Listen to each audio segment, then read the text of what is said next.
Hello students, તો આજે આપણે સ્ટાર્ટિંગ કરશું ધોરણ 7માના હિન્દીના ચેપ્ટર નંબર 1 થી. અહીંયા હું ફોટો રાખી દઈશ તો તમને ચેપ્ટર ઇઝીલી તમે કરી શકશો. તો ચેપ્ટર 1 એક ચેપ્ટરનું નામ છે બેટી, બરાબર છે, તમે જોઈ શકો છો. તો એમાં સ્ટાર્ટિંગમાં એવું લખ્યું છે, પઢના लिखना तरक्की करना एवं दुनिया में उजियारा फैलाने में नारी कभी पीछे नहीं રહી. જો તમે એનો બોક્સ વાંચશો તો આમાં ઓલરેડી તમને શું છે, ઇન્ફોર્મેશન આપેલી હોય છે ચેપ્ટરની. તમે જો આ તમારું ક્લિયર હોય તો તમને જે પણ ચેપ્ટર છે કે ભાઈ પોયમ છે, કવિતા છે, તો એ તમને ઇઝીલી આવડી જશે, એનો કોન્સેપ્ટ સમજાઈ જશે, બરાબર છે.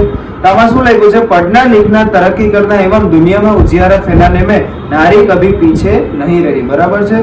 ત્યાં હાલની તારીખમાં જોઈ લઈએ આપણે તો ભાઈ જે બેટી હોય છે, જેટલી લેડીઝ હોય છે, ગર્લ્સ હોય છે, એ બધી જગ્યા છે દીકરા અને બધી જગ્યાએ તરક્કી કરે છે, બસ એ કહેવા માંગે છે. અને નારી ક્યારે પાછળ હમણાં રહી નથી. હમણાં ટાઈમમાં બધી જગ્યાએ જોઈએ તો ગર્લ્સ નારી જોવા મળે છે. वह खुद स्वाभिमान से जी कर स्वनिर्भर बन सकती है, બરાબર છે. આ લાઈનમાં એમ કહે છે કે ભાઈ પોતાની રીતે સ્વાભિમાનથી પોતાનું જીવન જાતે પણ જીવી શકે છે. કોણ? બેટી. અહીંયા આપણે મેઇન બેટીની વાત કરી છે, તો આપણે સબ્જેક્ટિવ ઓલ ઓવર આપણે એક કોમનમાં બેટીનું નામ રાખીને સમજવાનું છે.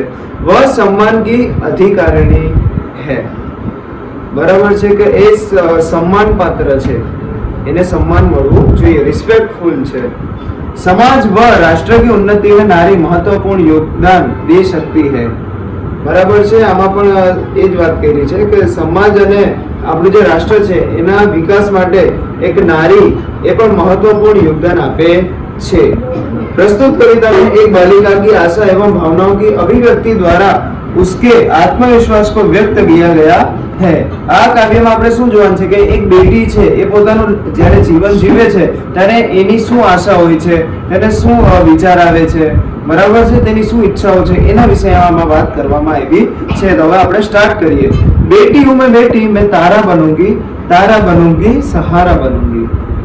આમાં શું કહેવા માંગે છે, બેટી હું મેં બેટી મેં તારા બનूंगी. હવે તમને ખબર હોય તો તારો ક્યાં હોય છે, સ્ટાર જે કે તારો ક્યાં હોય છે, આકાશમાં હોય છે.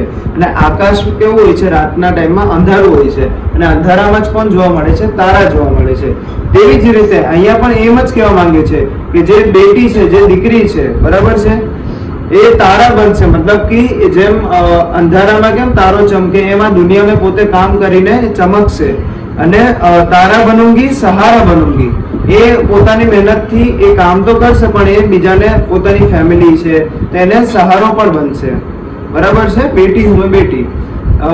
સેકન્ડ લાઈનમાં થર્ડ લાઈનમાં શું લખ્યું છે, ગગન पे चमके चंदा मैं धरती पे चमकूंगी.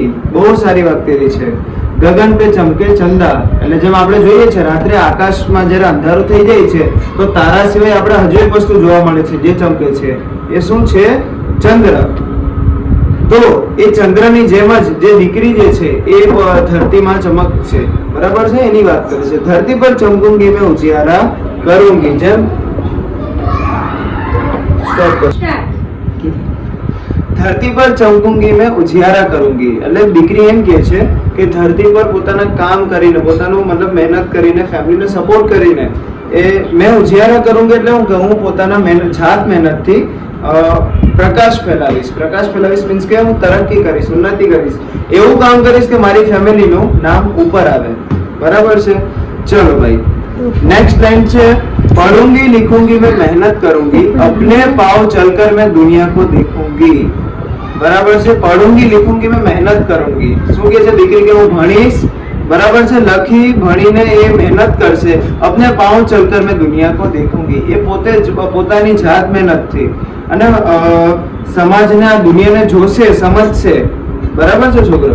એવી રીતના દુનિયા को देखूंगी मैं दुनिया को समझूंगी.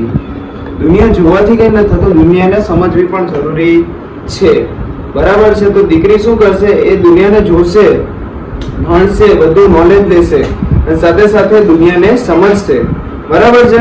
ખબર પડી? ના ખબર પડે તો મને કમેન્ટ સેક્શનમાં બતાવજો, બરાબર છે. નેક્સ્ટ લાઈન, फूल जैसी सुंदर मैं बागों में खिलूंगी. બરાબર છે. હવે શું કહે છે, ફૂલ જૈસી સુંદર મેં બાગો મેં ખીલુંગી. આપણે જ્યારે બગીચામાં જઈએ છીએ ફરવા, તો બગીચાની શોભા કોણ વધારે છે? ફૂલ વધારે છે. એ ફૂલના કારણે જે બગીચો જે છે એ નોર્મલ થી વધારે સુંદર દેખાવા માંડે છે. તો એવી રીતના સેમ જે દીકરી જે છે, બેટી જે છે, બરાબર છે, એ પોતે પણ પોતાના કામથી, પોતાની મહેનતથી એવી રીતના રહેશે કે એના ઘરમાં પણ એની શોભા રહે. બરાબર છે, એમ કહેવા માંગે છે. તિતલી બનુંગી મેં હવા કો ચૂમૂંગી. આમાં શું કહે છે, આ થોડીક ઇનડાયરેક્ટ લાઈન છે, પણ આમાં બહુ આનો મીનિંગ બહુ સરસ છે. શું કહે છે, તિતલી બનુંગી મેં હવા કો ચૂમૂંગી. હવે આપણે બગીચામાં જઈએ ત્યારે આપણે ફૂલ જોઈએ તો એની પર શું બેસેલા જોઈએ છે? તો પતંગિયાને જોઈએ છે, તિતલી જેને કહીએ. બરાબર. તો તેવી રીતના જે દીકરી જે છે એ પોતાનું જીવન કેવી રીતે જીવવા માંગે છે? ફ્રીડમ થી જીવવા માંગે છે. બરાબર છે. એને કોઈ રીતના બંધન એને ગમતા નથી. બરાબર છે. એટલે પોતાનું જીવન સારી રીતે જીવવા માટે એને ફ્રીડમ જોઈએ છે, એને એક છૂટ જોઈએ છે કે ભાઈ હું આખી દુનિયા જોઉં, ફરું. બરાબર છે. જેમ બટરફ્લાય પણ સેમ જ કરે છે, એક ફૂલથી બીજા ફૂલ પર જાય. એવી રીતના દીકરી શું કરે છે, એક જગ્યાથી બીજી, ત્રીજી, હર જગ્યાએ જઈને જોવા માંગે છે કે શું છે શું નહીં. જો આના પહેલામાં શું કીધું હતું એને કે દુનિયા કો દેખુંગી મેં દુનિયા કો સમજूंगी. તો એને સમજવા માટે, જોવા માટે તો એને ક્યાંકથી ક્યાંક જવું તો પડશે. બરાબર છે. એટલે હવા કો ચૂમूंगी નાચूंगी ગાऊंगी. બરાબર છે. જ્યારે કોઈ માણસને, તમને કોઈ ગમતી વસ્તુ તમને મળી જાય ત્યારે તમે શું થાવ? ખુશ થઈ જાઓ.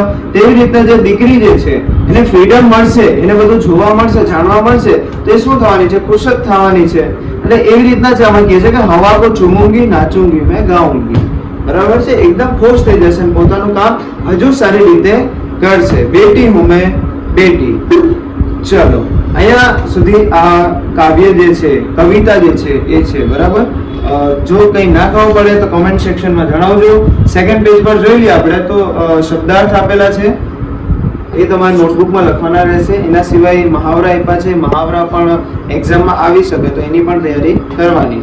સાથે સાથે તમે નીચે જોશો તો ક્વેશ્ચન આન્સર આપેલા છે અભ્યાસમાં પ્રશ્ન નંબર 2 માં. બરાબર છે. આમાં અમુક ક્વેશ્ચન મૌખિક ક્વેશ્ચન છે જે તમને પૂછ્યા છે. બરાબર છે. અને બાકીના તમારે જાતે લખવાના છે. આ જેટલા પણ 5 ક્વેશ્ચન છે બધા તમારે ફિલઅપ કરવાના રહેશે. અને એના સિવાય જે સ્વાધ્યાયમાં તમે જશો બીજા પેજ પર, તો સ્વાધ્યાયમાં પણ પ્રશ્ન 1 માં ક્વેશ્ચન આન્સર છે એ કરજો. અને પ્રશ્ન નંબર 2 માં કાવ્ય પંક્તિનો ભાવાર્થ. આ સૌથી મોસ્ટ આઈએમપી છે દીકરા ફર્સ્ટ ચેપ્ટરમાં. કારણ કે આનો જે તમને આવી શકે કે ભાઈ કોઈ બે કે ત્રણ લાઈન આવે કે ચલો ભાઈ એવી રીતના મને સમજાવો કે ગગન पे चमके चंदा ત્યાંથી લઈને મેં ઉજિયારા કरूंगी ત્યાં સુધીની લાઈન આવી સપોઝ, તો તમારે શું કરવાનું? એનો ભાવાર્થ લખવાનો કે લાઈન શું કહેવા માંગે છે. તો એના માટે તમારી પ્રેક્ટિસ હોવી જરૂરી છે. તો એની પણ તૈયારી તમારે કરવાની છે. પ્રશ્ન નંબર 2 પણ તમારે લખવાનો રહેશે. ચલો આજ માટે આટલું. આવા વિડિયો રેગ્યુલર જોવા માટે ચેનલને